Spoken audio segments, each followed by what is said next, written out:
al-afu, ada as-safhu, ada al-maghfirah. Ini beberapa kata. Al-afu dan as-safhu ini sama-sama maaf.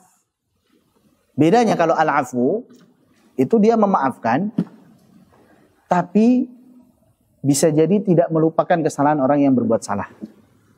Contoh misalkan, ya kita pernah berbuat salah dengan sesama ya. Ya, Anda minta maaf ya. Ya, Anda maafkan, tapi Anda nggak akan lupa dengan keburukan antum. Nah, itu namanya al-afu itu. Ya, Anda maafin, tapi Anda nggak akan lupa. Jadi hati-hati ya kalau sama perempuan ini, apalagi mau 10 tahun yang lalu, 20 tahun yang lalu, sampai 60 tahun yang lalu, ingat dia. Jadi dia maafkan mungkin, tapi nggak akan lupa. Hati-hati itu akan terbongkar lagi gitu. Nah, kalau as-safhu dia maafkan, tapi benar-benar sudah. Memaafkan itu kan dia nggak menghukum ya. Tadi memaafkan, al-afu itu dia nggak menghukum gitu. Ya, Anda maafkan, tapi nggak akan lupa saya. Itu al-afu. Kalau as-safhu memaafkan, tidak menghukum, dan juga tidak mengungkit-ungkit lagi. Udah dilupakan benar-benar. Seperti maafnya Nabi Yusuf. Qala la tathriba alaikumul yaum. Nggak ada celaan lagi bagi kalian hari ini. Udah benar-benar dimaafin sama beliau. Jadi saudara-saudaranya yang telah berbuat jahat selama ini benar-benar nggak dicela lagi, nggak diungkit-ungkit lagi. Udah lupain aja. Buktinya apa? Buktinya ya, Nabi Yusuf tidak ngungkit-ngungkit bahwa dulu sebenarnya saya bukan dimakan serigala tapi dicemplungin sumur misalkan. Dia nggak cerita itu. Jadi sampai Nabi Yakub pun tidak tahu secara detailnya. Taunya bahwa beliau pernah bermimpi, mimpinya adalah 1 matahari, 1 bulan, dan juga 11 bintang bersujud. Artinya ketika dikatakan Nabi Yusuf mati gitu, meninggal, beliau nggak percaya. Orang ini nanti mimpinya bakal terwujud ini. Belum terjadi kok udah mati, enggak.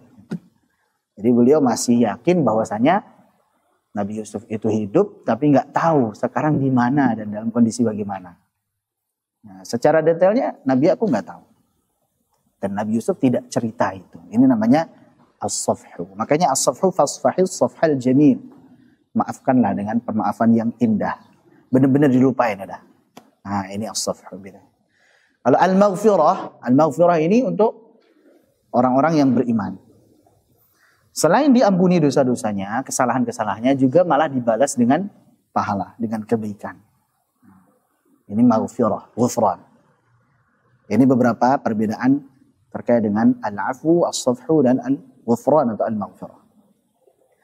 Rabbin, ampunan kalau konteksnya disandingkan kepada Allah, maksudnya ampunan dari Allah, gitu ya. Bukan hanya maaf saja, bukan secara lughah tadi, tapi ampunan dari Allah. Ya diampuni kesalahannya, dihapus kesalahannya, dan juga diganti dengan pahala. Rabbin, kalau dia itu nakirah, tanwin seperti ini, sendiri, itu pasti Allah itu. Tapi kalau dia diidhofahkan, disandarkan kepada sesuatu, misalkan Rabbul Ibil, itu artinya pemilik onta. Rabbun itu bisa diartikan pemilik. Jadi bukan Tuhan, tapi Tuan lah. Tuan lah, kalau bahasa Indonesianya Tuan. Sayyid gitu ya, Tuan. Rabbul Ibil, pemilik onta. Siapa pemilik onta ini? Bukan Tuhannya onta ini. Itu kalau kata Rabb diidhofahkan, disandarkan dengan sesuatu, bisa jadi maknanya makhluk. Tapi kalau sendiri nakirah, Rabbin begini, Rabban begini, nah ini Allah ini. Sami'i, yang maha mendengar. Sami'i, yang maha mendengar. Sami'a yasma'u itu artinya mendengar. Allah mendengarkan apa yang kita katakan. Dan Allah mengetahui apa yang belum kita katakan. Sebenarnya apapun Allah dengar. Tapi kata sami'a yasma'u selain mendengar juga bisa diartikan istajaba yastajibu. Baik. Atau afwan, ajaba yujibu, afwan. Maksudnya apa? Mengijabahi. Bukan istajaba ya. Istijabah itu maksudnya meminta. Tapi kalau ajaba maksudnya mengijabahi, mengabulkan. Jadi mengabulkan. Contoh kalau semuanya sami'allahu liman hamidah. Itu bukan Allah mendengar, tapi Allah mengijabahi, Allah mengabulkan pada siapa saja yang memujinya. Jadi kita meminta kepada Allah, kita puji Allah, maka Allah kabulkan itu, ijabahi. Itu kata sami'a yasma'u. Baik. Rabbin sami'i. Muhammadu binul Jazari Syafi'i. Nah, ini menarik nih. Nama beliau Muhammad. Hafalkan ya. Ada di biografi ringkasnya, nanti kita akan jelaskan.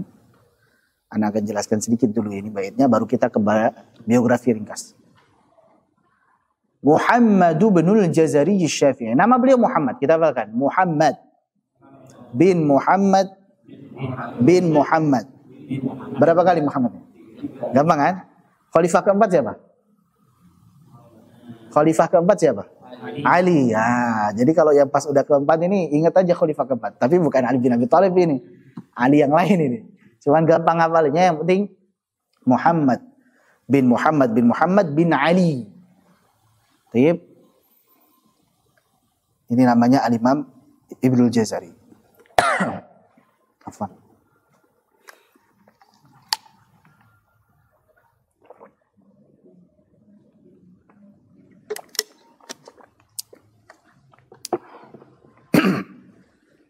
Baik, kita ulangi. Jadi Muhammad bin Muhammad bin Muhammad bin Ali Ibnul Jazari. Jadi Ibnul Jazari, Al-Jazari itu bukan bapak beliau, gitu ya. Kan ini Muhammad Ibnul Jazari, oh berarti bapaknya namanya Al-Jazari, bukan. Dari mana kita tahu bahwasanya Al-Jazari itu bukan bapak beliau? Antum lihat ibnnya di situ. Nah, itu di situ ada alif, ada hamzah wasalnya. Ada hamzah wasal. Padahal biasanya kalau ada satu nama, kemudian ada nama yang kedua, maka kemudian bin di sini tanpa hamzah wasal. Muhammad bin Abdullah misalkan. Yang menunjukkan bahwasanya nama yang pertama adalah anak kandung daripada nama yang kedua, kan gitu ya. Itu tanpa hamzah wasal, itu bin saja. Tapi kalau ibnu ada hamzah wasalnya, itu bisa jadi bukan anak kandung. Baik. Contoh, antum bisa lihat di Al-Qur'an. Maksudnya bukan bapaknya, bisa jadi dinisbatkan ke kakeknya, bisa jadi dinisbatkan kepada ibunya. Ya, jadi bukan bapak kandungnya. Contoh misalkan Al-Masihu Isa bin Maryam. Antum lihat di Al-Qur'an itu. Antum lihat nanti ya, kalau nggak lihat sekarang antum bisa lihat nanti. Setiap ada kata Isa bin Maryam, Isa anaknya Maryam, maka di situ ada hamzah wasalnya. Yang menunjukkan Maryam ini, nama kedua ini bukan bapak kandung, tapi ibunya. Nah, jadi ada hamzah wasal menunjukkan bahwa nama kedua itu bukan bapak kandungnya, tapi ibunya di sini. Atau Miqdad ibnul Aswad misalkan. Al-Aswad itu bukan bapaknya, tapi kakeknya. Misalkan. Paham ya insya Allah ya? Nah kalau sini Al-Jazari, ini nisbah. Ibnul Jazari, ini nisbah. Jazirah ibnu Umar. Ada pulau namanya Ibnu Umar. Maka beliau ini Ibnul Jazari, Jazirah, anak pulau. Gitu. Anak pulau beliau. Maksudnya nisbah kepada Jazirah Ibnu Umar, bukan nisbah kepada bapaknya. Taib itu ya. Jadi faedahnya tadi, kalau ada satu nama, kemudian nama kedua diapit. Taib, dua nama ini mengapit kata ibn. Kalau dia tanpa hamzah wasal, cuman bin saja, berarti nama kedua bapak kandungnya. Tapi kalau ada hamzah wasalnya, nama kedua bukan bapak kandung. Bisa jadi ibunya, bisa jadi kakeknya. Gitu ya. Baik. Allah a'lam bishawab. Muhammad bin Jazari Asy-Syafi'i. Nah, ini beliau menisbatkan diri kepada mazhab Syafi'i di dalam fikih. Nah, silakan antum buka biografi ringkas Imam Ibnu Jazari di halaman 11 Romawi 11 sebelumnya.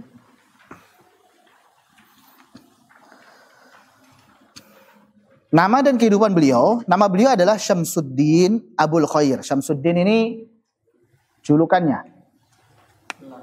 Gelar. Apa itu? Gelar bahasa Arabnya apa? Laqab. Laqabnya Syamsuddin. Abul Khair ini adalah kunyahnya. Kunyahnya Abul Khair. Muhammad bin Muhammad bin Muhammad bin Ali bin Yusuf ad-Dimashqi. Jadi Muhammad bin Muhammad bin Muhammad, gampang hafalnya 3 kali Muhammadnya, yang keempatnya Ali bin Yusuf ad-Dimashqi, Damaskus. Anaknya, beliau berarti anak daripada Muhammad, bapaknya beliau namanya Muhammad, kakeknya namanya Muhammad, buyutnya namanya Ali. Apalagi di atas buyut? Anaknya Yusuf. Nah, jadi Ali ini anaknya Yusuf, bukan Ali bin Abi Thalib ini ya.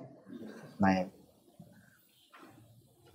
Nah, beliau ini kalau dirunut ketemu dengan sanadnya Nabi sallallahu alaihi wasallam, nasabnya Nabi sallallahu alaihi wasallam di kakek beliau yang ketiga yaitu Abdul Manaf. Jadi ketemunya dengan Abdul Manaf. Baik, jadi beliau masyhur dengan sebutan Ibnul Jazari nisbah kepada pulau kecil atau jazirah di perbatasan Suriah dan Turki yang disebut dengan Jazirah Ibnu Umar. Jadi Jazirah Ibnu Umar. Ini perbatasan Suriah dan Turki. Nah, jadi beliau lahir pada tahun 751 Hijriah pada malam 25 Ramadan.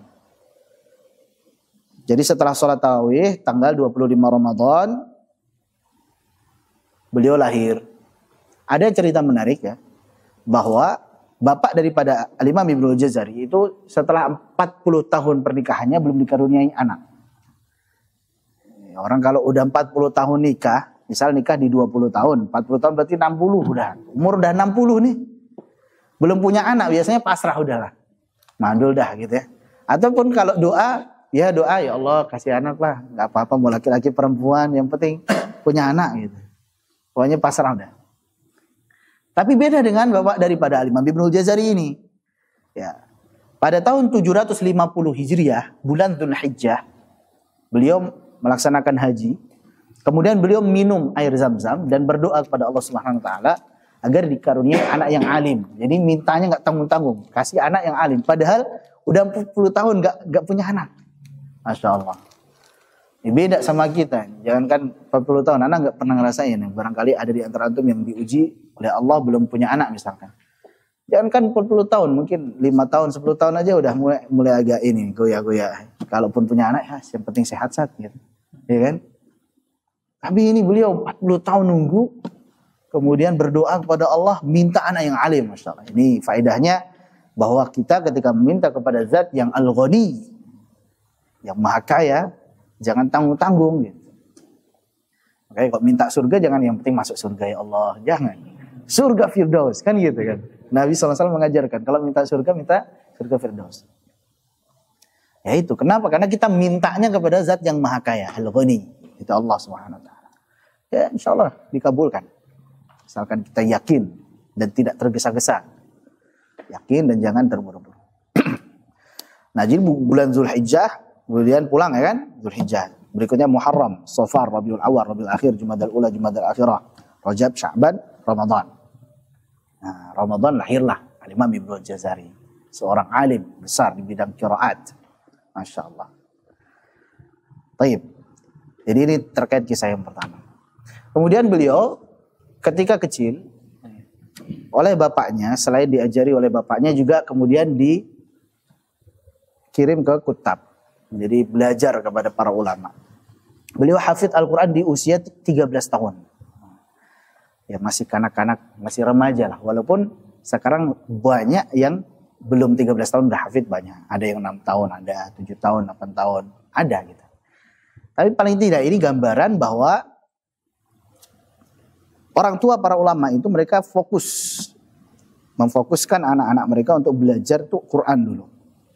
Jadi tahapannya Quran dulu. Ya, dalam usia remaja ya maksimal SMP gitu kalau bisa mau udah selesai hafalannya. SMA itu udah mulai bisa nalar itu nanti baru belajar usul fikih, mustalah hadis yang berat-berat. Nah, kalau yang mumpung masih tokcer otaknya masih cepet ya, lancar itu menghafalin aja. Belum tahu artinya dulu nggak apa-apa. Nah, anak-anak kita kalau bisa targetkan hafal dulu, maksimal lulus SMP hafal lah.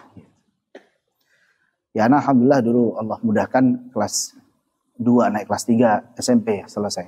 Mulai ngafal 1 SMP, mulai ngafal bener-bener ya. Kalau SD itu TPA aja, TPA. Hafal juz 30 itu juga nggak selesai. Ya cuman lompat-lompat lah gitu. Mulai ngafal 1 SMP, alhamdulillah dimudahkan oleh Allah. Ya kemudian setelah itu masih banyak yang kita pelajari gitu. Bukan hanya Quran saja. Nah ini pelajarannya usia 13 tahun dah selesai. Usia 14 tahun beliau sudah ngimamin manusia. Masya Allah. Masih muda. 14 tahun sekarang umur berapa itu? Kelas 2 SMP kan? 2 SMP. 2 SMP udah imam. Masya Allah. Di belakangnya ya mungkin lebih tua atau orang-orang berilmu juga. Gitu. Zaman dahulu kan. 14 tahun sudah mengimami manusia. Maka benarlah perkataan Nabi SAW, Inna Allah yarfa'u bihadal Qur'ani aqwaman wa yada'u bihi akharin. Sesungguhnya Allah mengangkat derajat suatu kaum karena Al-Quran ini. Karena dimuliakan Al-Quran, Allah angkat derajatnya.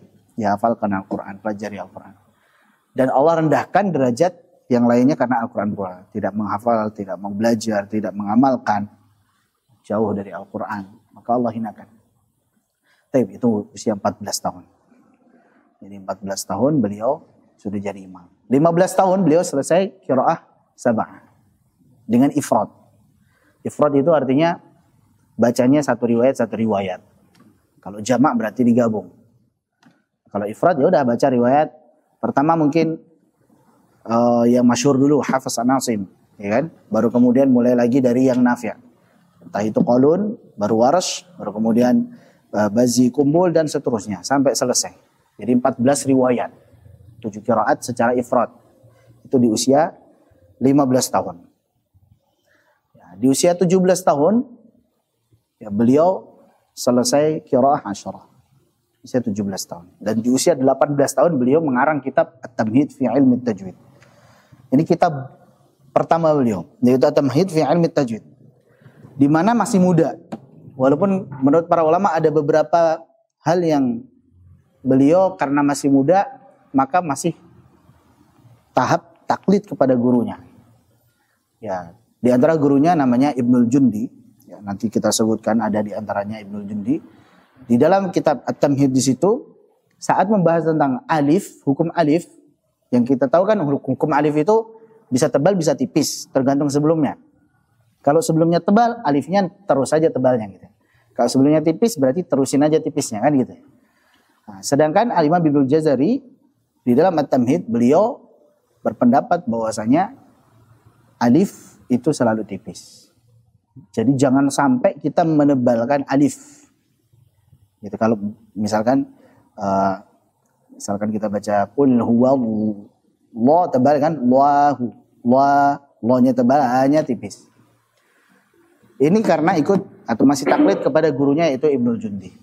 Tapi seiring dengan berjalannya waktu di An-Nashr beliau revisi itu.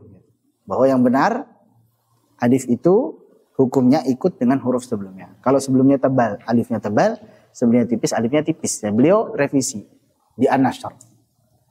Ya, beliau jelaskan bahwasanya yang benar adalah hukum alif mengikuti huruf sebelumnya. Demikian. Nah, inilah perjalanan ya. Kita makin matang, makin dewasa, makin banyak kita mendapatkan ilmu. Gitu. Jadi kalau di awal-awal ya statusnya masih taklid, apalagi masih muda, 18 tahun. Tapi yang lakuli hal itu semuanya namanya manusia ya. Namanya manusia ya, pasti kita ngarang pun gak bisa 100% pasti benar gitu ya. Pasti ada yang belum tepat gitu. Bisa jadi nanti kita berubah lagi pendapatnya. Karena makin belajar jadi tahu. Oh dulu kurang tepat. Demikian. Taib. Jadi itu tadi di usia 18 tahun beliau sudah mengarang At-Tamhid fi Ilmi Tajwid. Taib. Ada biografi di situ lumayan kita baca di sini. Jadi sejak kecil Al-Imam Ibnul Jazari dititipkan oleh ayahnya kepada para ulama besar untuk belajar Al-Quran, menghafalkannya dan mendengarkan hadis. Jadi belajar Al-Quran dulu. Hafalkan Al-Quran, mendengarkan hadis. Di antaranya adalah kepada Syekh Ibnul Bukhari, bukan Imam Bukhari ya, Syekh Ibnul Bukhari dan para ulama besar lainnya. Ini di mana ini? Di mana? Di Damaskus. Dimashq. Al-Imam Ibnul Jazari menyelesaikan Al-Quran pada tahun 764 Hijriah dan menjadi imam setahun kemudian pada usianya 14 tahun. Jadi tadi kita sudah jelaskan ya, 13 tahun selesai hafalan, hafid, 14 tahun jadi imam. 14 tahun jadi imam. Kemudian beliau mengumpulkan hafalan Al-Quran dari berbagai riwayat melalui qori besar di Damaskus seperti Abu Muhammad Abdul Wahhab, kemudian Ahmad At-Tahan, kemudian Ahmad bin Rajab pada kurun waktu tahun 766 sampai 767 Hijriah. Taib. Jadi kalau 764 itu selesai, 765 jadi imam, kemudian 766 dan 767 beliau selesai qiraat sab'a. Membaca qiraatus sab'a secara jamak kepada Ibrahim Al-Hamawi dan juga Abul Ma'ali bin Labban pada tahun 768. Hijriah. Jadi tahun 768. Usia berapa berarti itu tadi? 15, 16, 17 ya. 17 selesai jamak qiraah sab'ah. Kalau yang 766 itu beliau selesai qiraah sab'ah tapi bacanya dengan ifrad. Kemudian setelah selesai di Damaskus ya, beliau sudah belajar kepada ulama besar di situ, dan ini faedahnya juga kalau kita belajar, maka belajarlah kepada seorang alim yang berada di domisili kita dulu. Oh, udah nggak ada yang alim lagi, ya udah baru cari yang lain gitu. Itu kebiasaan para ulama. Jadi kita belajar kepada ulama negeri kita sendiri dulu. Ya, jangan sampai kita udah jauh-jauh gitu padahal sama guru Indonesia nggak pernah gitu. Orang pas di sana kita ditanya, loh di Indonesia ada ustadz atau kiai fulan atau syekh fulan gitu, belum pernah ngaji gitu, kan aneh jadinya. Gimana itu jauh-jauh ke sini padahal di sana ada yang lebih sepuh gitu kan misalkan. Jadi yang pertama dahulukan dengan yang dekat dengan kita dulu. Udah selesai ini, udah hafid semuanya, sab'ah, asyrah, baru kemudian kita rihlah. Dan para ulama memang kebiasaannya nggak dekem di tempatnya aja, mereka rihlah, makin berkembang. Dan disitulah ilmu makin tersebar, kemudian juga wawasan makin bertambah. Ya diantaranya contohnya Imam Hafiz dan Imam Syu'bah. Itu kan mereka di Kufah. Hafiz dan Syu'bah itu kan di Kufah. Tapi lebih masyhur mana bacaannya? Hafiz atau Syu'bah? Hafiz. Di antara penyebabnya adalah karena Imam Hafiz ini hijrah ke Baghdad. Di kota besar. Ya. Jadi hijrah di sana. Orang banyak yang belajar setelah hijrah ke Baghdad dari Kufah tadi lanjut ke Hijaz. Ya, ke Mekah. Maka orang di Mekah haji oleh-olehnya apa? Bacaan dari Imam Hafiz gitu. Makanya lebih tersebar bacaan Imam Hafiz. Kenapa? Karena dia pinter cari tempat yang strategis. Daripada Imam Syu'bah yang hanya di Kufah saja. Nah, ini bedanya gitu. Jadi rihlah. Faedahnya diantaranya itu. Imam Hafiz bacaannya lebih masyhur karena tadi dia pinter, cerdik. Selain cerdas juga harus cerdik dulu. Harus tahu tempat-tempat strategis ini. Kalau ngajar di sini otomatis manfaatnya lebih besar. Begitu. Baik. Selain faktor yang lain juga, kalau Imam Hafiz kenapa bacaannya lebih mendominasi dunia Islam ini kan banyaknya Imam Hafiz. Riwayat Hafiz an Asim kan nomor 1 itu paling banyak. Ya diantaranya ya karena saat pemerintahan Turki Utsmani memang itu yang istilahnya bukan dipaksakan ya, ya udah dipakai baca Hafiz an Asim aja gitu. Jadi faktor karena kekuasaan juga. Nah, itu tapi faktor yang tadi yang pertama adalah karena memang Imam Hafiz sendiri beliau pinter cari tempat yang strategis. Wallahu a'lam bishawab. Baik, jadi setelah selesai dari Damaskus beliau hijrah ke Hijaz. Jadi beliau hijrah ke Hijaz, rihlah membaca kepada Khatib dan Imam Madinah yaitu Muhammad bin Abdullah Al-Khatib. Nah selesai dari Hijaz, beliau rihlah lagi ke Mesir. Ini kan negeri-negeri Islam ya. Hijaz ya ada Mekah, Madinah. Sedangkan Mesir termasuk ya di mana Imam Syatibi sendiri beliau juga hijrah ke Mesir. Ya Imam Syatibi yang tadinya di Andalus itu sana Masya Allah lagi konflik perang dan lain sebagainya. Kemudian ketika mau ceramah diwajibkan untuk memuji-muji pemerintah, ya kan? Walaupun tidak pas. Gitu. Akhirnya beliau hijrah, nggak mau hijrah. Beliau kemana? Ke Mesir. Di Mesir, Masya Allah, akhirnya dikenal Imam Asy-Syatibi. Maka mengaranglah Hirzul Amani wa Wajhut Tahani fil qiraatis sama. Hirzul Amani wa Wajhut Tahani fil qiraati as-sama. Taib. Jadi beliau ke Mesir pada tahun 769 Hijriah dan talaki pada para ulama besar di sana. Di antaranya adalah Muhammad As-Sayyid, kemudian Abdurrahman bin Al-Baghdadi, kemudian Abu Bakar Ibnu Jundi. Ini tadi Imam Ibnu Jundi yang kita ceritakan tadi. Jadi beliau taklid kepada Imam Ibnu Jundi ini. Ya, khususnya pada permasalahan hukum alif tadi. Dan itu beliau tulis di Al-Mufid fi Ilmi Tajwid. Beliau mendapatkan ijazah pada tahun ini dari Abu Bakar Ibnul Jundi. Jadi Ibnul Jundi ini ya termasuk guru yang sangat berpengaruh bagi beliau. Baru kemudian pada rihlah keduanya ke Mesir, yaitu tahun 771 Hijriah, Al-Imam Ibnu Jazari kembali membaca untuk menjamak riwayat-riwayat Al-Quran pada Ibnu Soir dan juga Ibnu Baghdadi. Kemudian talaqi hadis. Nah, ini juga pelajaran. Setelah selesai Al-Quran semua, puncaknya ibaratnya dapat qiraah asyrah nih. Qiraatul asyr. Ya udah, jangan mencukupkan diri dengan ilmu Quran aja gitu. Kita tambah ilmu yang lain. Contohnya adalah ilmu hadis. Jadi Quran, kemudian hadis, kemudian fikih. Jangan langsung ujuk-ujuk tahsin Al-Fatihah aja belum lancar langsung pengennya debat fikih. Kalau ini menurut mazhab ini begini, mazhab ini, masya Allah. Tapi pas dicek bacaan Al-Fatihahnya kacau. Wah, gimana itu rukun sholat begitu? Tapi debatnya kencang. Gitu. Jadi rahimallahu man arafa qadra nafsihi. Semoga Allah merahmati, mengasihi orang yang tahu kapasitas dirinya, tahu diri. Gitu. Jadi orang makin belajar itu makin tahu diri dia. Malu kalau mau ini keluar-keluar malu. Tapi kalau nggak tahu ya udah keluar-keluar. Baik. Jadi itu belajar hadis. Bahkan beliau juga punya karangan di bidang hadis, punya nazam di dalam mustalahul hadis.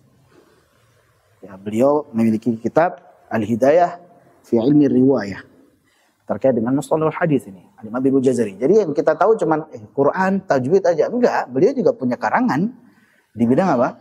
Di bidang hadis. Bahkan beliau juga faqih. Beliau belajar fikih Syafi'i. Bahkan beliau juga dapat rekomendasi ijazah ifta untuk berfatwa. Berarti orang kalau berfatwa dia tahu fikih dia. Dari siapa? Dari guru beliau yaitu Al-Imam Ibnu Katsir Al-Mufassir. Ya, jadi beliau diberikan ijazah ifta. Kamu ini berhak untuk memberikan fatwa nih. Karena ilmunya, perangkat-perangkat ilmunya udah layak.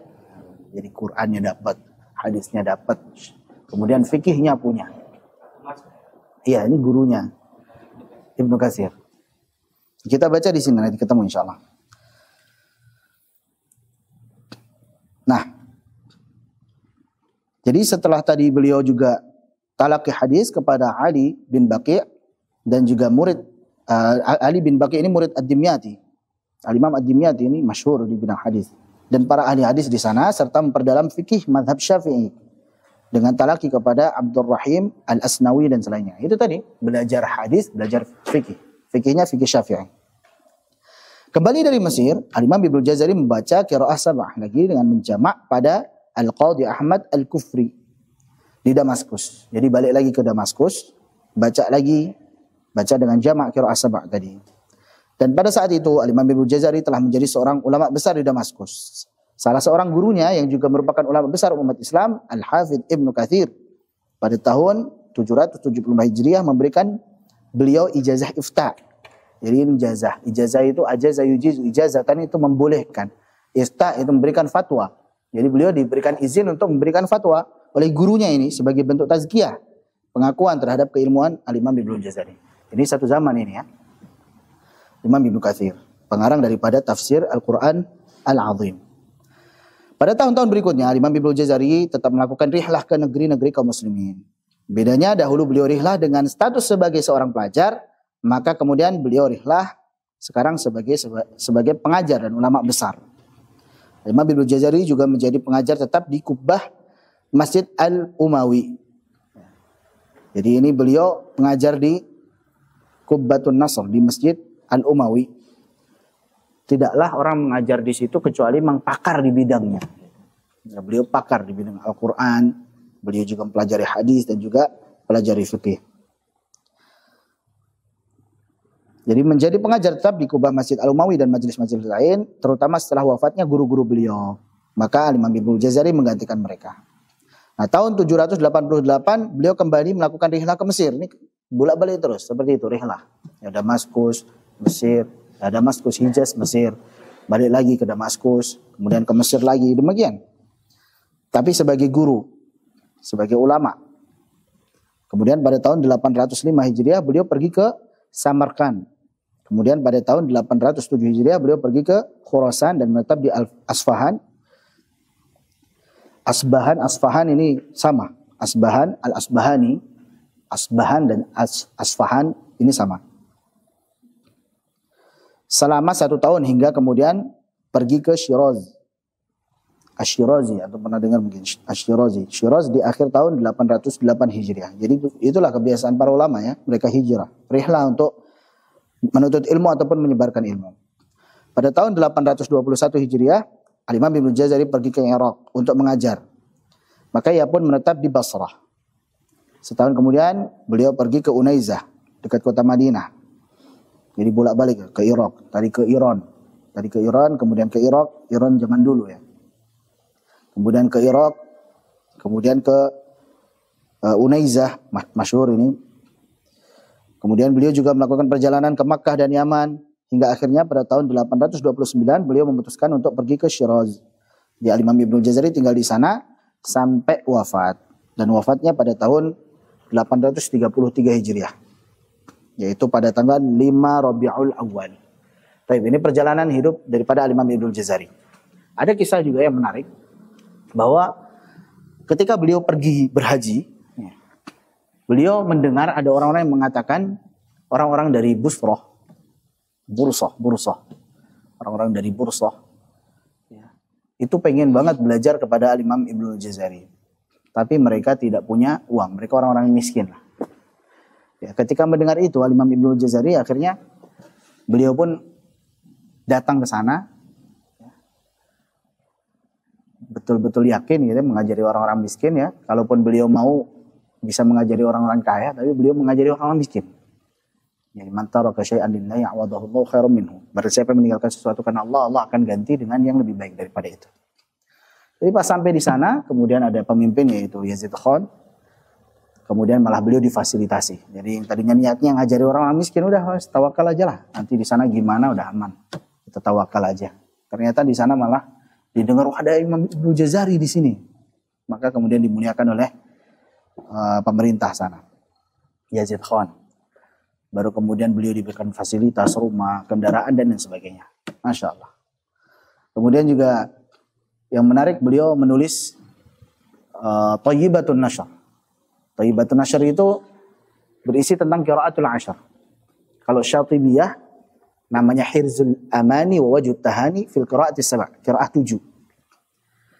Kalau Syatibiyah, antum sering dengar Syatibiyah kan? Syatibiyah itu jumlah baitnya ada 1173 bait. 1173 bait. Diakhirinya dengan la semua. Bada'tu bi bismillahi fi nadmi awwala, tabaraka rahmanan rahiman wa mau'ila, wa thanaitu sallallahu rabbi ala ridha, Muhammadin al-muhda ila nasi mursala. La terus sampai akhir, sampai 1173 bait. Jadi la di kirinya semua ya. Jadi kan ada misra, yang kanan kiri, yang kirinya ini la semua. Qafinya itu la semua. Dan itu enggak gampang ya. Bikin bait syair enggak kayak Indonesia. Indonesia ini kita yang penting AA semuanya. Kalau di Arab itu enggak ada kaedahnya. Jadi sajaknya itu harus mustaf'ilun atau fa'ulun, mafa'ilun. Jadi ada ketentuannya gitu. Berharokat sukun. Fa'ulun misalkan berharokat sukun, sukun, ya kan? Atau mustaf'ilun berharokat sukun. Berharokat sukun. Taf berharokat sukun. Ailun berharokat sukun. Jadi ada aturannya gitu dalam ilmu al-arud. Enggak gampang, enggak kayak kita bikin puisi dalam bahasa Indonesia, bikin sajak dalam bahasa Indonesia, lebih mudah gitu. Nah, kalau dalam bahasa Arab itu susah. Apalagi di 1173 bait diakhiri semuanya dengan la semuanya. Kemudian baharnya bahar tawil. Bahar tawil itu bahar paling susah. Imam Syatibi bikin bahar tawil. Maka para ulama ada mengatakan ini bait syair yang paling mantap ini nih, Asy-Syatibiyah. Kenapa? Karena dengan bahar tawil bisa membuat 1000 bait lebih. Diakhirinya dengan lala semua. Gak gampang gitu. Masya Allah. Dan memang diakui bahwa khadda'a fukhul asy-syu'ara. Ini membungkam para kritikus syair. Jadi Hirzul Aman wa Wajhut Tahani ini atau Syatibiyah ini membungkam kritikus syair. Dan juga betul-betul membuat takjub orang-orang yang ahli balaghah. Benar-benar karya yang luar biasa. Untuk kalau pelajari Syatibiyah itu luar biasa, Masya Allah. Baik, Syatibiyah. Nah, kalau Syatibiyah ini, qiraah 7 ini, digabung dengan Ad-Durratul Mudiyah, isinya 241 bait, karya Al-Imam Ibnu Jazari. Jadi kan qiraah sab'ah di zaman daripada sebelum Al-Imam Ibnu Jazari, qiraah yang masyhur itu ada 7 qiraah. Ya, yang masyhur sebelum zamannya Al-Imam Ibnu Jazari yang masyhur ada 7 qiraah. Kemudian beliau akhirnya menghimpun lagi 3 lagi qiraah yang mutawatir juga. Ya, ditambahi dengan 3 qiraah lagi. Ya, qiraahnya Abu Ja'far, Ya'qub dan juga Khalaf Al-Ashir. Jadilah 10 qiraat. Jadi kalau tadi ada Imam Nafi', kemudian Imam Ibnu Katsir, kemudian Imam Abu Amr, Imam Ibnu Amir, kemudian Asim, kemudian Hamzah, Al-Kisai. Ini 7 qiraat yang masyhur sebelum zaman beliau. Ini pertama kali yang bikin formasi ini adalah Abu Bakar Ibnu Mujahid. Kemudian dikarang dalam kitab diantaranya adalah At-Taisir, karya Imam Abu Amr Ad-Dani. Imam Abu Amr Ad-Dani bikinnya secara nathar, secara paragraf-paragraf. Paragraf-paragraf itu lebih panjang gitu kan, lebih susah untuk dihafal maksudnya, lebih susah untuk dihafal. Akhirnya Imam Asy-Syatibi At-Taisir Abu Amr Ad-Dani ini dibikinkan bait syair, jadilah Syatibiyah itu gitu. Wa fi yusri At-Taisir rum tukhtisarah. Jadi saya bikin ringkasan supaya lebih mudah, wasahhala sha'b. Yang tadinya susah untuk dihafal supaya mudah dihafal, jadikanlah apa? Bait-bait syair oleh Al-Imam Asy-Syatibi. Nah, qiraah 7 itu, 7 qiraah. Nah, kemudian Imam Ibnu Jazari tadi melanjutkan dengan 3 qiraat lagi, yaitu apa? Qiraat Abu Ja'far, qiraat Ya'qub Al-Hadrami dan juga Khalaf Al-Ashir. Jadilah 10 qiraat. Gabungan Syatibiyah dan juga Ad-Durratul Mudiyah ini namanya qiraat Asyar Sughra. Kecil, Sughra itu kecil. Kenapa disebut dengan Sughra? Karena masing-masing riwayat hanya 1 jalur saja. Masing-masing riwayat hanya 1 jalur saja. Contoh misalkan Warsh, jalur yang dipakai adalah jalurnya Al-Azraq saja. Jadi namanya Al-Azraq jalurnya itu sebenarnya. Tapi karena biar gampang, yang ini jalur Al-Azraq, yang ini jalur apa, tapi masing-masing riwayat hanya 1 saja, dan itu dihimpun oleh Imam Asy-Syatibi, maka disebut jalur Syatibiyah gitu. Padahal tadi nama-namanya lain sebenarnya, Al-Azraq, ada yang lain, tapi kemudian karena itu dihimpun oleh Al-Imam Ibnu Jazari, Al-Imam Asy-Syatibi, maka masyhurnya dengan jalur Syatibiyah gitu. Nah, Syatibiyah digabung dengan Durratul Mudiyah namanya qiraah Asyar Sughra. Kenapa alasannya? Karena masing-masing riwayat hanya 1 torik, 1 jalur saja. Gitu. Kan ada qiraat.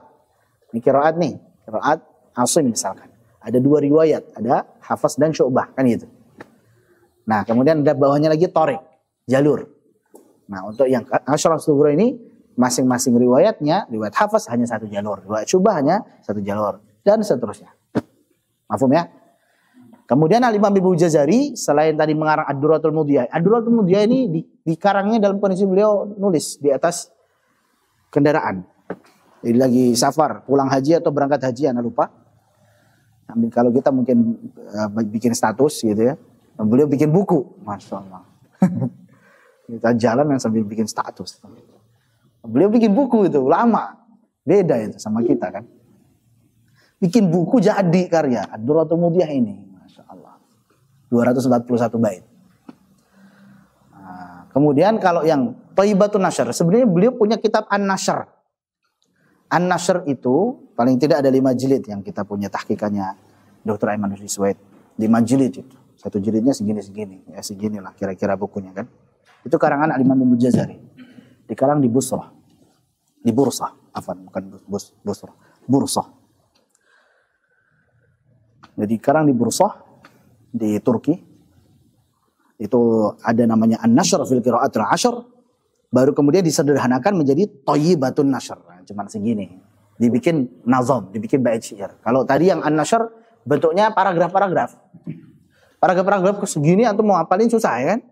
Nah, maka kemudian diringkas sama beliau tuh. Cuman 1014 bait saja. Cuman. Ya daripada segini. Iya, daripada segini maksudnya. Nah, jadi cuman segini, cuman. Ya kan perbandingannya kan daripada segini. Ya kalau cumannya itu. Masya Allah. Dikarang oleh Imam Ibnu Jazari, diringkas namanya Thayyibatun Nashr. Antum sering dengar jalur Thayyibatun Nashr. Nah, itu maksudnya yang dihimpun oleh Imam Ibnu Jazari ini. Di mana satu riwayatnya itu ada banyak jalur. Enggak cuma satu, ada yang 90, ada yang 60, ada yang 100 lebih gitu. Ya total semuanya ada 900-an lebih untuk qiraah Ashr. Nah, ini untuk yang Thayyibatun Nashr. Jadi jelas ya, Thayyibatun Nashr ini disebut sebagai qiraat Ashrah kubra. Maka antum kalau dengar qiraah Ashrah, dia sughra atau kubra gitu kan? Dia udah punya ijazah sanad qiraah Ashrah itu. Sughra atau kubra itu? Kalau dia jawab sughra, oh itu maksudnya yang Syatibiyah plus Durrah.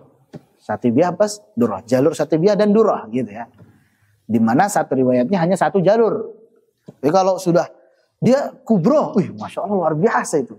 Satu riwayatnya ada puluhan jalur gitu. Jadi berat itu. Hafaz saja udah banyak jalurnya. Apalagi tambah-tambah yang lain. Demikianlah. Allah a'lam bishawab. Baik. Sudah selesai. Antara guru-guru beliau ini sebutkan di sini ada banyak ya. Nanti bisa lihat di halaman 13 Romawi ada banyak di situ. Kemudian murid-murid beliau juga di situ, ini yang masyhur saja. Kemudian kitab karya beliau di antaranya adalah Ad-Durratul Mudhiyah. Ad-Durratul Mudhiyah fil qiraat ats-tsalaats al-mardhiyah. Ini qiraat 3, pelengkap daripada qiraat 7 tadi. Digabung jadi berapa? 10 qiraat. Al-Bayan fi khatti Utsman. Kemudian Al-Hidayah fi ilmi riwayah. Kita sudah jelaskan tadi. Al-Hidayah fi ilmi riwayah itu terkait dengan hadis, mustalahul hadis. Beliau punya karya di dalam hadis, mustalah hadis. Kemudian Al-Muqaddimah fi ma 'ala qari'il Qur'ani ay ya'lamah, manzumatu Al-Jazariyah. Ini nama aslinya adalah Muqaddimah fi ma yajibu 'ala qari'il Qur'ani ay ya'lamah. Panjang. Masyhurnya apa? Muqaddimah Jazariyah. Masyhurnya Jazariyah, udah cukup Jazariyah. Kalau disebutkan Jazariyah, ya maksudnya di ini. Al-Muqaddimah fi ma yajibu 'ala qari'il Qur'ani ay ya'lamah. Kemudian ada An-Nashr fil qira'atil 'ashr. Ini yang bentuknya tadi, paragraf. Gede. Kemudian ada At-Tamhid fi ilmi tajwid. Ini karya pertama beliau di bidang ilmu tajwid pada umur 18 tahun. Kemudian ada Dzatus Syifa fi siratin Nabi wal Khulafa. Ini ada sirah Nabi dan para khalifah. Kemudian Jami'ul Asanid fil Qira'at. Tentang sanad-sanadnya beliau juga punya karyanya. Mukhtasarun Nasihah bil Adillatis Sahihah. Kemudian Mukhtasar Tarikh Islami lidz-Dzahabi. Kemudian Muqaddimah Ulumil Hadis. Kemudian Syarh Minhajul Usul. Kemudian Thayyibatun Nashr fi Qira'atil 'Ashr. Ini yang bentuknya apa? Nazam, bentuknya bait syair. Jadi ringkasan daripada An-Nashr ya namanya Thayyibatun Nashr. Kemudian ada Usulul Qira'at. Ada Usulul Qira'at. Ada juga Ghayatun Nihayah fi Tabaqatil Qurra. Ini kita tidak sebutkan semua ya. Di antaranya adalah Ghayatun Nihayah fi Tabaqatil Qurra.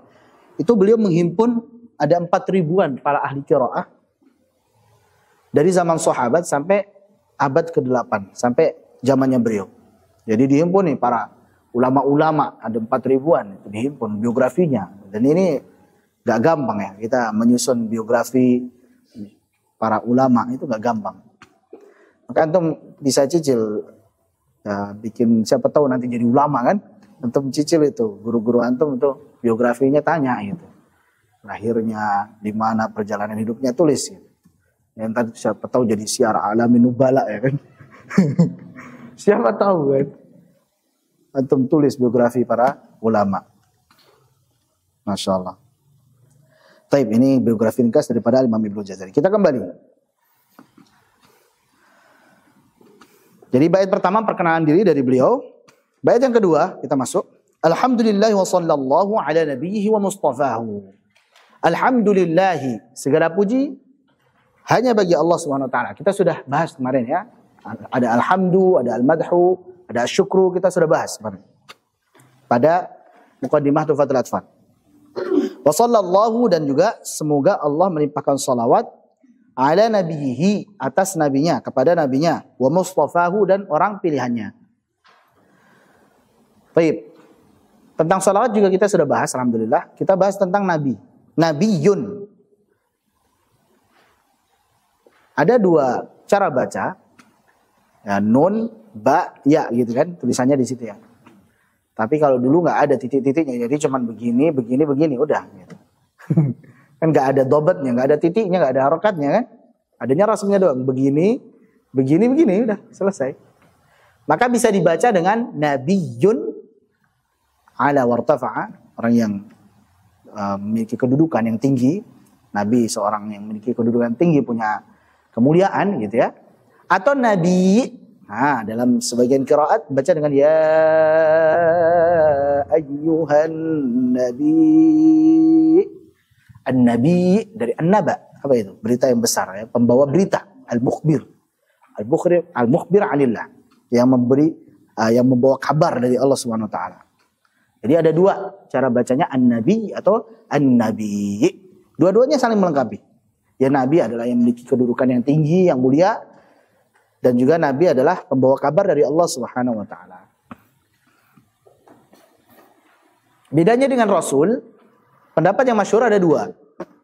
Pendapat pertama, kalau nabi itu seorang laki-laki, harus laki-laki ya, manusia, bukan jin ataupun hewan. Ya. Dapat wahyu. Jadi seorang laki-laki, ada yang berpendapat oh Maryam itu juga nabi, enggak, perempuan enggak masuk. Atau jin ada yang jadi nabi, enggak, jin enggak masuk. Atau hewan misalkan, dapat wahyu kan, wa auha ilan nahli, wa auha rabbuka ilan nahli. Lebah juga dapat wahyu dari Allah ya kan. Lebah juga nabi, enggak. Itu ilham, itu alhama. Bukan wahyu.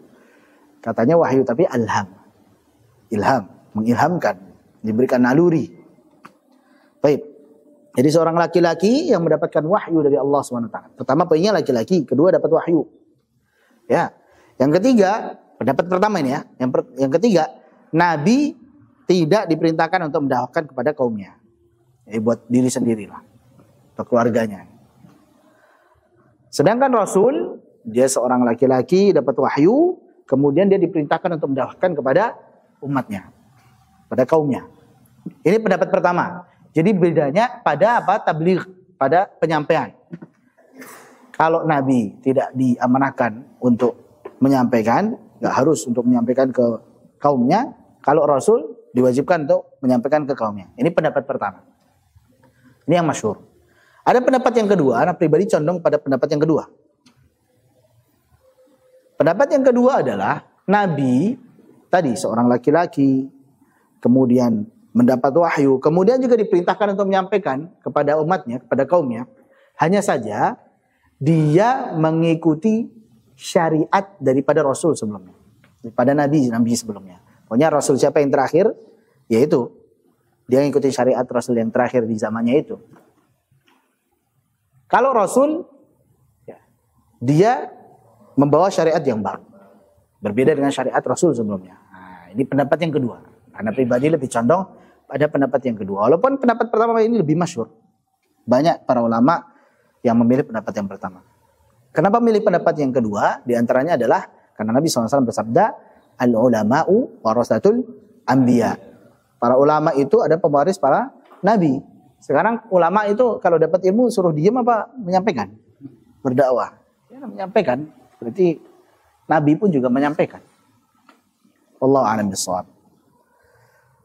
Boleh beda, nggak harus sama. Taib. Wa mustafahu dan orang pilihannya, yang dipilih. Istafa, yastafi, istifaan. Al-mustafa, yang terpilih. Al-mukhtar, yang terpilih. Al-mustafa ya al-mukhtar, mukhtar. Al-mujtaba juga bisa. Pokoknya yang terpilih lah. Dan Nabi SAW ini adalah sosok yang terpilih dari kumpulan orang-orang yang terpilih pula. Nabi SAW bersabda, Inna Allah astafa Kinanata min waladi Ismail. Sesungguhnya Allah itu memilih Kinanah dari anak-anak Nabi Ismail. Wastafa Quraisyan min Kinanah. Dan memilih Quraisy daripada Kinanah. Jadi daripada anak-anak Kinanah yang lain, yang terpilih adalah Quraisy. Wastafa min Quraisyin Bani Hashim. Dari Quraisy punya anak yang terpilih yang paling masyhur adalah Bani Hashim. Wastafani min Bani Hashim. Dan Allah memilih saya daripada anak-anak Hashim. Ini Nabi adalah pilihan daripada yang terpilih tadi. Tersaring yang paling terakhir Nabi SAW. Maka beliau adalah Sayyidu waladi Adam. Beliau adalah penghulunya anak Adam. Penghulunya manusia. Pemimpinnya manusia. Ini makna daripada wa mustafahu. Siapa Nabi dan yang terpilih ini? Muhammadin. Namanya Nabi Muhammad sallallahu alaihi wasallam. Muhammadin. Ini nama beliau. Kita sudah bahas kemarin. Wa alihi dan keluarga beliau. Bisa juga diartikan pengikut beliau ya. Al bisa jadi menurut pendapat daripada Al-Imam Ibnu Katsir berarti keluarga beliau secara khusus. Ahlul Bait. Yaitu siapa?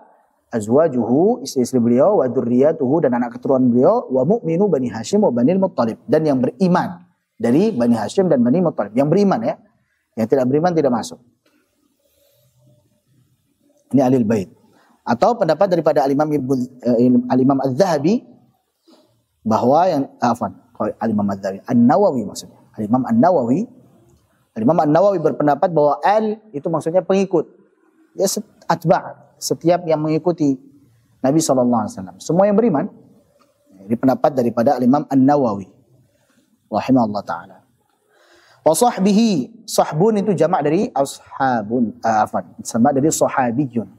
Ya sahabi itu bisa jamaknya ashab, bisa jamaknya sahb. As-sahbu jamak dari sahabiyyu. As-sahabiyyu. Jadi mufradnya sahabiyun. Sahabiyun jalil. Sahabat yang mulia. Kalau sahbihi, sahabat-sahabatnya. Ashabihi juga sama, sahabat-sahabatnya. Dan beliau ini memanggil murid-muridnya. Ini kan murid-murid beliau kan. Para sahabat itu kan murid-muridnya. Bukan dengan murid-murid, tapi sahabat-sahabat. Dan biasanya sahabat itu lebih didengar. Biasanya. Atau kalau curhat biasanya ke guru apa ke teman dekat ya. Sahabat ya. Lebih didengar biasanya. Daripada orang tua yang lebih didengar sahabatnya gitu. Orang zaman sekarang bilangnya apa? Bestinya. Ya kan? Itu lebih didengar ya. Dia bukan menganggap murid atau yang lainnya, tapi menganggapnya sebagai sahabatnya. Masya Allah.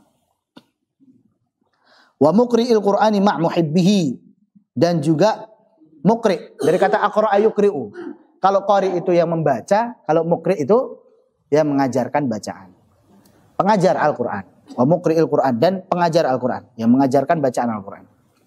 Ma' muhibbihi beserta orang yang mencintainya. Nya di sini bisa kembali kepada Al-Quran, mencintai Al-Quran, atau bisa jadi mencintai orang yang mengajarkan Al-Quran. Bisa jadi juga mencintai Nabi SAW. Nah ini satu paket udah. Orang yang mencintai Nabi otomatis mencintai Al-Quran, otomatis mencintai Ahlul Quran. Ahlul Quran yang beneran, Ahlul Quran. Baik.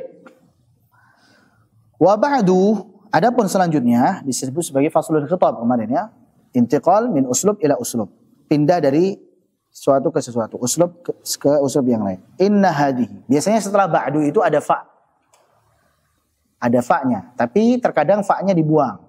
Kenapa? Li daruratin nazam. Enggak mengizinkan nazamnya atau syairnya untuk itu. Makanya fa-nya dibuang. Misalkan wa amma ba'du fa inna asdaqal hadits. Ada fa-nya di situ.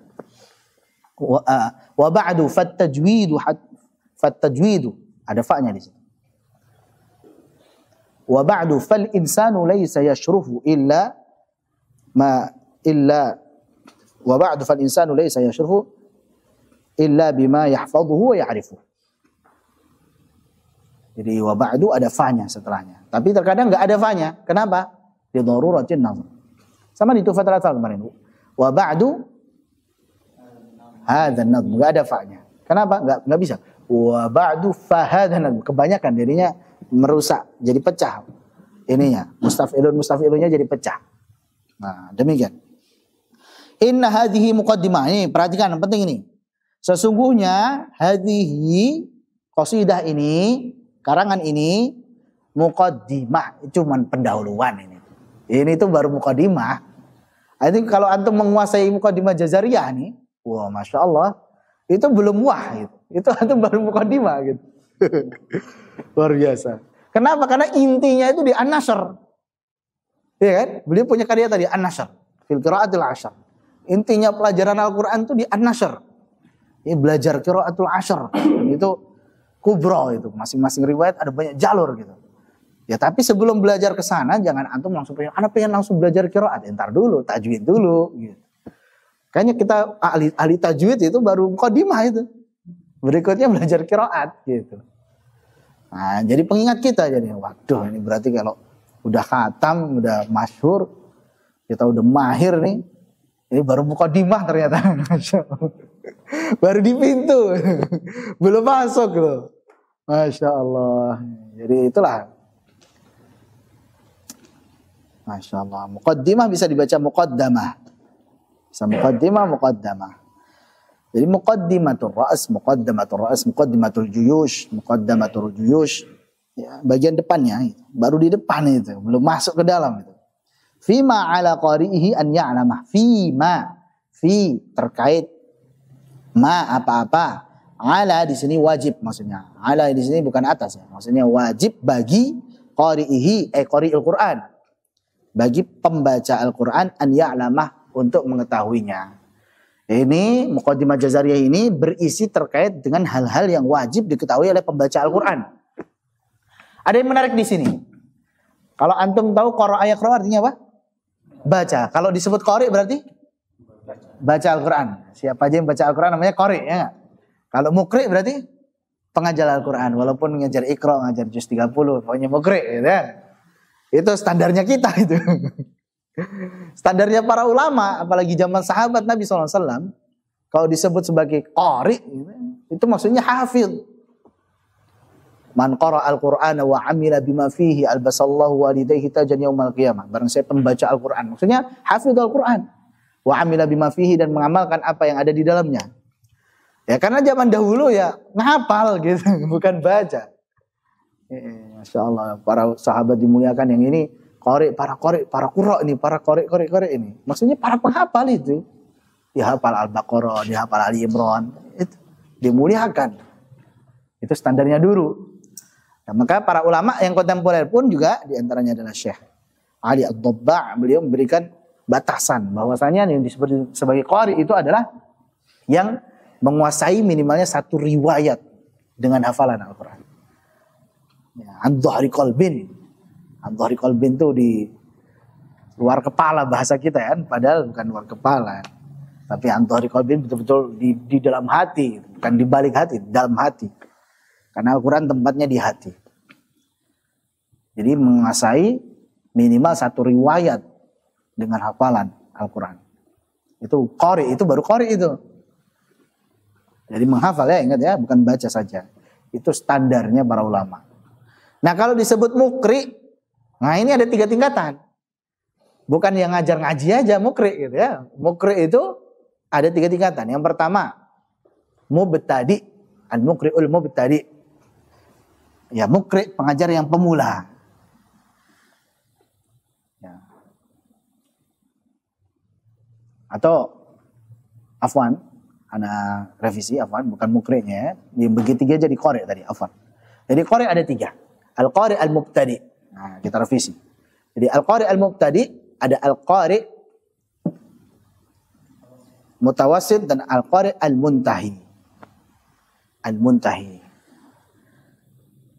Jadi yang pertama yang Mubtadi itu, yang pemula itu yang dia menguasai 1 sampai 3 riwayat. 1 sampai 3 riwayat Al-Quran. Misalkan antum sudah hafal dengan riwayat Hafiz, hafal dengan riwayat Syu'bah, tambah 1 lagi Warsh misalkan. Ini baru qari yang apa? Mubtadi, baru pemula. Qari yang mutawassit yang menguasai 4 sampai 5 riwayat. Nah, ini pertengahan. Nah, kalau tambah lagi dengan Qalun sama Al-Bazi misalkan itu baru pertengahan tuh. Baru tingkat lanjutan, baru SMP. Tadi itu SD, ibtidai, baru SD tadi. Kalau baru 1 sampai 3 riwayat, baru SD, ibaratnya kan. Kalau 4 sampai 5 riwayat, berarti SMP. Yang SMA-nya, yang Al-Muntahinya yang lebih dari 5 riwayat. Ya 6 riwayat sampai akhir itu yang al-muntahi. Nah, Masya Allah. Jadi introspeksi kita ini. Ya, kita di mana gitu? Apakah mubtadi, apakah mutawasid, apakah muntahi, apa malah belum masuk qari? Mau dianggap qari belum masuk. Belum layak. Masya Allah. Masya Allah. Nah, kalau al-muqri itu ada 3 kriteria, bukan 3 pembagian ya, 3 kriteria. Kriteria yang harus dimiliki seorang muqri adalah man 'alimal qiraati adaan. Yang mengetahui qiraat secara ada, praktek, aplikatif. Jadi dia bisa mengaplikasikan qiraat. Dia tahu teorinya, bisa praktekin qiraat-qiraat tadi.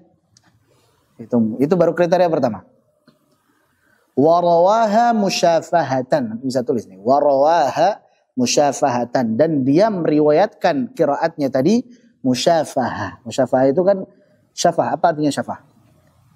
Bibir. Gak enak diartikan bibir ke bibir kan? Hanya tatap muka gitu.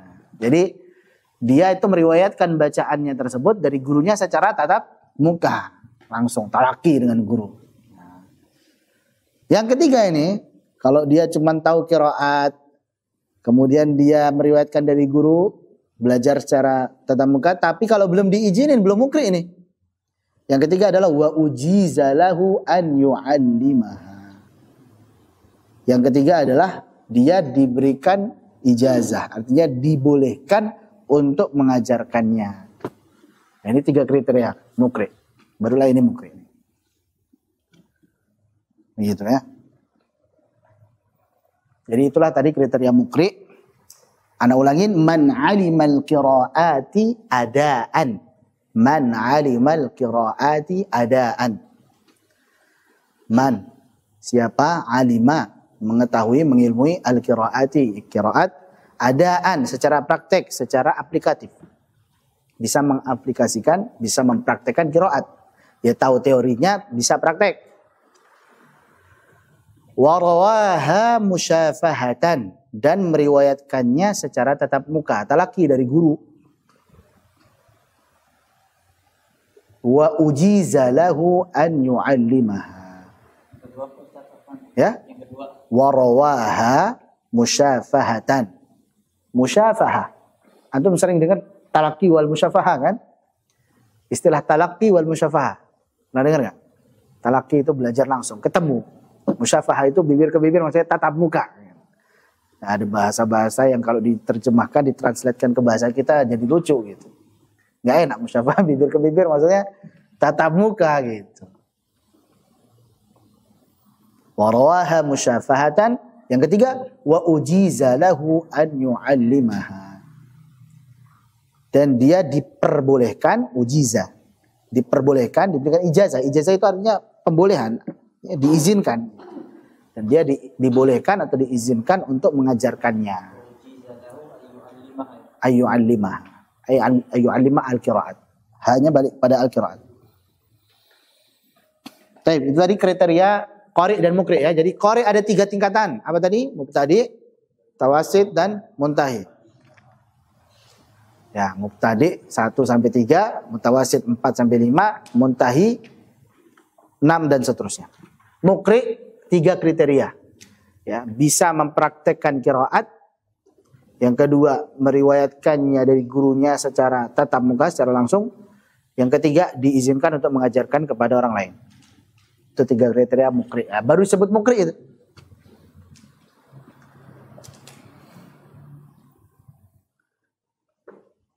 Nah, maka di sini beliau mengatakan tadi kan, yang keempat, bait keempat. Wa ba'du inna hadhihi muqaddimah fi ma'ala qari'ihi ay alamah. Adapun selanjutnya, sesungguhnya ini baru muqaddimah saja. Ini pendahuluan saja terkait hal-hal yang harus dipelajari oleh seorang qari. Jadi bukan hanya pembaca Al-Quran biasa, tapi kalau pengen ngafal Quran, satu riwayat, maka belajar tajwid dulu biar benar bacaannya. Karena qari tadi standarnya lain dengan sekarang. Sekarang bisa bacaan mendayu-dayu, bisa nahawan sika bayati, itu qari itu. Nah, tapi itulah. Jadi istilahnya sama tapi kegunaannya udah beda-beda.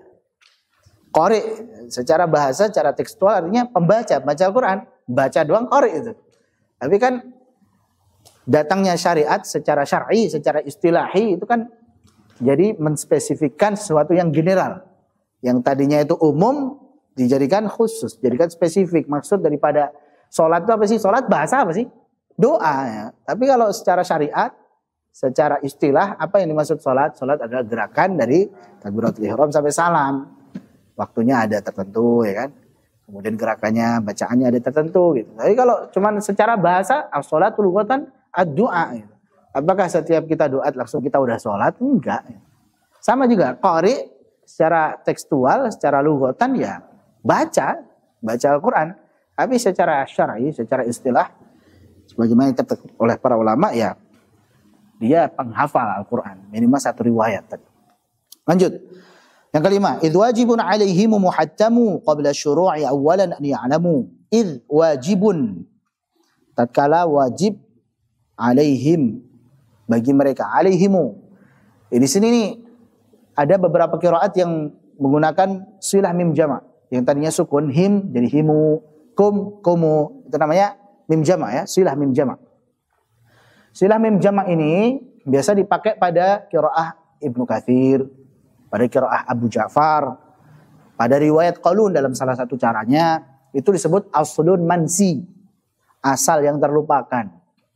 Ya, logatnya orang Quraisy itu, makanya Ibnu Katsir di mana tempatnya? Ibnu Katsir Al-Qari ya, bukan Ibnu Katsir Al-Mufassir. Ibnu Katsir Al-Makki, Makkah. Qiraahnya Ibnu Katsir yang riwayatnya Bazzi dan Kumbul itu pakainya mim jama', alaihimu siratal ladzina an'amta alaihimu ghairil maghdubi alaihimu waladdallin. Mereka Makki, mereka Makkah. Bacaannya orang-orang Quraisy. Makanya ada juga yang mengatakan Imam Syafi'i, beliau cenderung bacaannya seperti bacaannya Ibnu Katsir. Karena beliau domisilinya di Makkah. Nah, maka disebut sebagai aslun mansi. Asal yang terlupakan. Ini contohnya. Wa ba'du idh wajibun alaihim, tapi bacanya idh wajibun alaihimu.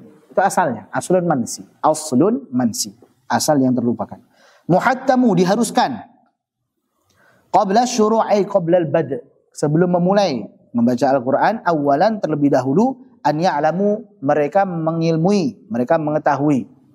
Jadi sebelum baca Al-Qur'an wajib diharuskan bagi mereka untuk mengilmui terlebih dahulu.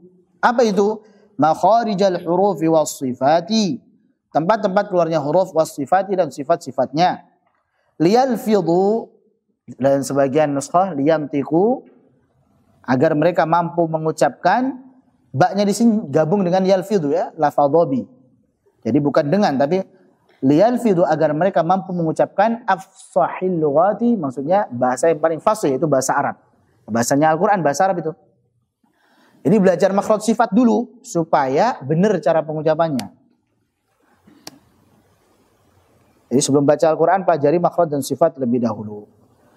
Selain itu juga muharririt tajwidi. Muharriri, atau perhatikan di situ asalnya muharririna, asalnya ada nanya. Tapi karena diidhofahkan ya, ketemu sukun di situ, maka nunnya dibuang, hadfun nun. Asalnya muharririna, jamak itu, jamak muzakkar salim. Muharririna asalnya, tapi kemudian karena ketemu dengan sukun ya, diidhofahkan dengan at-tajwid, maka kemudian nunnya dibuang. Muharririt tajwidi. Muharriri ay mutqini. Apa mutqin? Menguasai, akurat. Dhabiti. Dhabit, kuat. Jadi mantap bacaannya. Menguasai at-tajwidi, hukum-hukum tajwid, wal mawaqifi, dan juga waqaf. Mawaqif, mauqif, waqaf, tempat berhenti.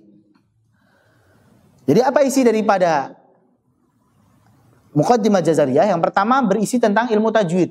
Ilmu tajwid yang dimaksud adalah makhraj sifat sampai dengan hukum-hukum tajwid yang lain, seperti nun sukun dan tanwin, mim sukun, hukum idgham sampai hukum mat. Itu masuk dalam lingkup ilmu tajwid. Jadi selain makhraj sifat, kemudian menguasai hukum-hukum tajwid.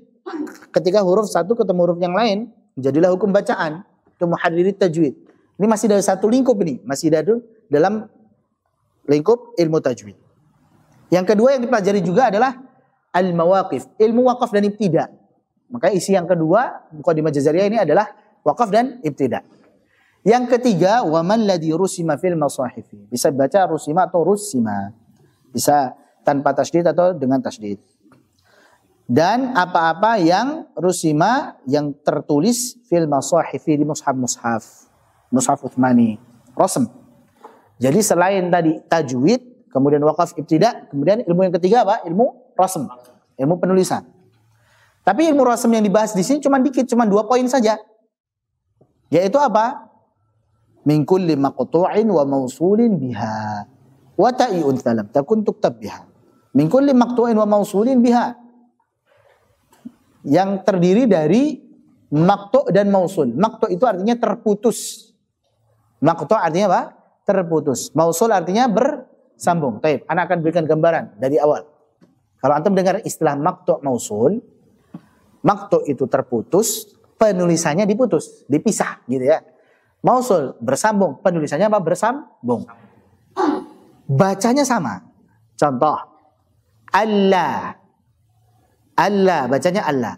Yang satu, an plus la, namanya berarti apa? Maqtu'. Kenapa? Karena an dan la. Terpisah kan? Kita bacanya apa? Allah. Diidghamkan ya kan? Yang satu, hamzah, lam, tasydid, baru alif. Ya enggak? Jadi enggak ada nunnya kalau yang satu. Berarti ini apa yang enggak ada nunnya? Mausul. Jadi maqtu' yang ada nunnya an plus la, Allah. Yang satu lagi langsung Allah, hamzah, lam, tasydid, baru alif. Bacanya sama enggak? Sama, tapi apa yang beda? Penulisannya. Nah, kenapa? Karena nanti berkaitan juga dengan waqaf. Waqaf ittirari, darurat, atau waqaf ikhtibari. Waqaf dites. Kalau antum lihat tulisannya itu an dan la, maka antum bisa waqaf. Waqaf karena darurat atau waqaf karena dites. Dikata an. Nah, contoh an. La, begitu ya. An. Kenapa antum waqaf di an? Ada nunnya gitu ya.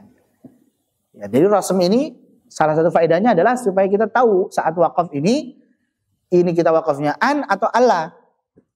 Tapi kalau yang tulisannya mausul, yang hamzah, lam, tasydid dan juga dan juga alif, bagaimana wakafnya? Ya cuma Allah. Kalau yang tadi bisa an, bisa Allah. Iya nggak? Saat wakaf. Itu bukan gambar nggak? Ini ada tulisan an plus la. Dites nih sama guru. Coba gimana cara berhentinya? An. Loh, kenapa antum berhenti an? Ya karena ada nunnya gitu. Contoh yang lain lagi gimana? Allah. Kenapa antum baca Allah? Ya karena kita berhenti di kata yang kedua. Gitu. Jadi bisa 2 cara berhentinya, ya enggak? Bagi yang maqtu'. Kalau yang mausul berapa? 1 doang. Allah, sudah selesai. Kenapa? Karena enggak ada nunnya. Jelas ya? Contoh lain, misalkan min ma. Ini berapa kata sebenarnya? 2. Min dan ma. Baik, yang maqtu' namanya min dan ma tulisannya. Bacanya apa? Mimma gitu ya. Yang mausul enggak ada nunnya. Mim kasrah ya kan? Kemudian mim tasydid, fathah, kemudian alif. Ini namanya mausul. Bacanya sama enggak? Bacanya sama. Apa yang beda? Tulisannya. Nah, itu maksud maqtu' dan mausul. Jelas insyaallah ada gambaran? Baik, kalau masih bingung nanti kita ketemu di babnya gampang insyaallah. Ya, contoh lagi misalkan ya. Inna dan ma. Bacanya apa itu? Inna ma gitu ya. Yang satu inna plus ma, yang satu lagi inna ma disambung.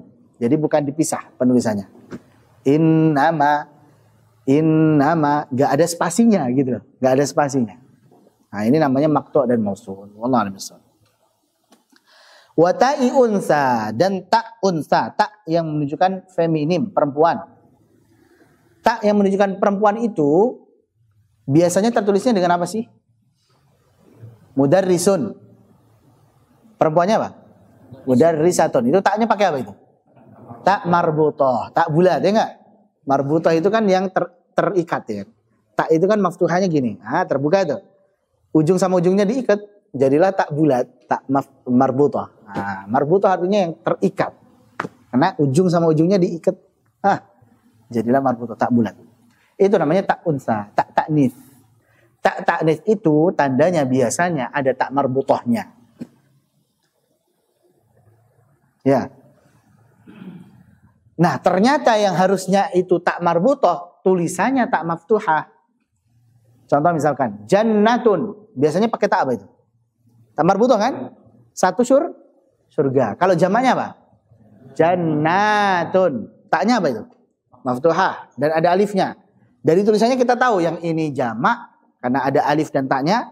Yang satunya lagi mufrad karena tak bulat. Nanti ada kasus di mana nunnya pendek. Tapi tulisannya bukan tak marbutoh, tapi tak maftuhah. Jannatu. Pendek. Itu satu surga. Tapi taknya tak maftuhah. Inilah yang dibahas. Mafhum ya? Jadi ada tak marbutoh yang harusnya. Ada tak ta'nis yang harusnya tertulis dengan tak bulat. Di kasus-kasus ini taknya tak apa? Tak maftuhah. Padahal sama-sama artinya satu surga. Contoh lagi. Imra'atun. Taknya apa itu? Tak marbutoh. Sebagian kasus nanti taknya dibuka. Imra'atun. Padahal sama-sama satu. Tapi ada maksud-maksudnya. Salah satu maksudnya adalah untuk menghimpun beberapa qiraat. Kalau satu qiraat bacanya jannatun satu surga, qiraat yang lain jannatun. Sehingga rasamnya nggak ada yang berubah tuh. Rasamnya nggak ada yang berubah. Ya kalau antum masih belum paham nggak apa-apa. Karena sepertinya yang pertama faktor karena udah siang ngantuk. Yang kedua anak pengennya tadi pakai papan tulis biar ada gambaran. Tapi nggak apa-apa, ini belum saatnya karena emang belum di babnya. Nanti pas di babnya gampang. Oh cuman gitu doang ternyata. Gitu. So, sama maktab mausul tadi antum kalau ngawang-ngawang bingung kayak apain. Tapi pas lihat nanti tulisannya ya cuman gitu. Oh gitu doang. Serius, cuman nanti antum akan pada waktunya. Oh gitu. Oh gitu doang. Iya, maktab mausul tak itu secara teori gampang banget ya. Cuman yang ini yang penting kalau wakaf jannat, yang itu makofnya jannah, gitu kan? Kalimat, yang ini kalimah. Iya. Karena masalahnya nanti di wakaf seperti itu. Wallahu a'lam bishawab. Tapi cukup insyaallah di muqaddimah. Ya semoga bermanfaat dan dihafalkan ya, dihafalkan. Silakan dihafalkan. Kita akan tutup. Insya Allah nanti pertemuan berikutnya offline juga. Jadi siapkan hafalannya. Siapkan hafalannya dan juga kita akan masuk makhrijul huruf. Insya Allah. Makhrijul huruf gampang. Gampang semua. Namanya aja muqaddimah. Ya, belum ke inti gitu. Muqaddimah. Kita tutup. Subhanakallah bihamdik. Asyhadu an la ilaha illa anta astaghfiruka wa atubu ilaik. Assalamualaikum warahmatullahi wabarakatuh.